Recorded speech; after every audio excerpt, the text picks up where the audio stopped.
It's Larry from the Fun Morning Show. I am at Ghoulie Manor, and today you are going to learn how to make one of these bad boys. It's a gravestone. It's a headstone from the Ghoulie Manor Cemetery. I'm with Dave Lindblom from hauntforum.com. That's right. And you're from Braintree. For Braintree. And you made this. I did.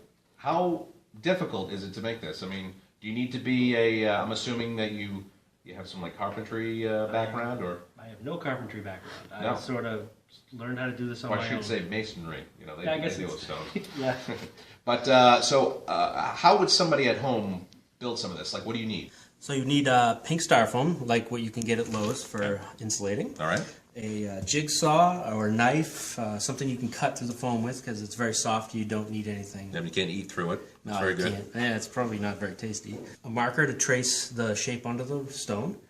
A printout of what you would like your tombstone to say. Right, so we're going to put R.I.P. Rest in peace on this one. Rest in peace. Or it could be Rip Torn's grave. Who knows?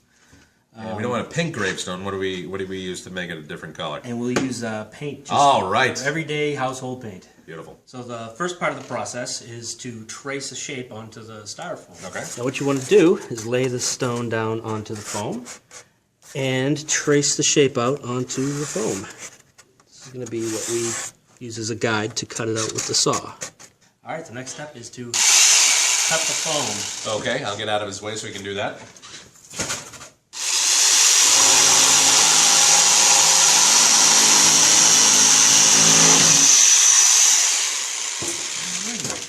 Let's make it not so pink. It's looking very pink and it's looking like it doesn't have anything written on it. Nope. So what we're going to do, we're going to tape the lettering we printed out on the computer onto the face of the tombstone so we can transfer it onto the tombstone. I'm going to use a knife to transfer the lettering into the face of the tombstone. Now I notice it's quite tedious. This probably is the part that takes the longest. This is definitely the part that takes the longest. I mean, you want detail. You do. You want good detail. And the only way to do that is with time. All right, so now we have the entire R cut out of the gravestone. So how do you get it to pop out?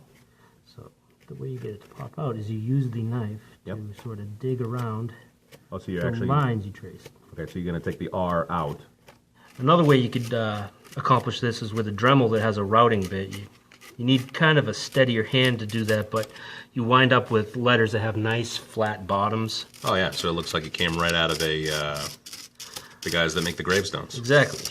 It's like somebody just chiseled it fresh the other day. That looks pretty good there. All right, so you get the R cut out, and once we get the I and the P cut out as well, what's the next step? Do we go right to the paint? Yep, the next step will be going to paint. What do we paint first? We're going to paint the inside of the letters first. Oh, okay. We'll just fill it in with black, and we're going to use a roller to paint the rest of the stone. So what happens is because this is recessed in, the roller just rolls right over it, and the black stays completely intact. Oh, that's going to look cool. And normally you would let this dry for how long before you put the other paint on? Depends on how hot, humid it is outside. If it's a particularly humid day out, it will take a very long time for the paint to dry. I'll show you a cool trick. You don't even need to wait for it to dry to move on to the next step. Ooh, good. We just use a roller to roll. We're going to turn this instantly from a pink piece of foam to a gravestone. To gray tombstone. See, when I'm rolling, it's not filling into the R. Yep, because it's indented. That's right. And honestly, if you make any mistakes and get any in there, it's easy to go back with the paintbrush afterwards and just touch it up. I'm going to add a little bit of texture to this because, as you can see, it's just gray, just plain old gray. Yeah, we want it to look like stone. Right. So we're going to do something called dry brushing. Okay. It's a technique where you take a paintbrush, you dip it into a lighter color than your base color, and you rub almost all the paint off of it before you start to brush onto the tombstone. Because what you're going to do is just add a little bit of white to make it pop a little. Just adds a little bit of texture to it, a little contrast.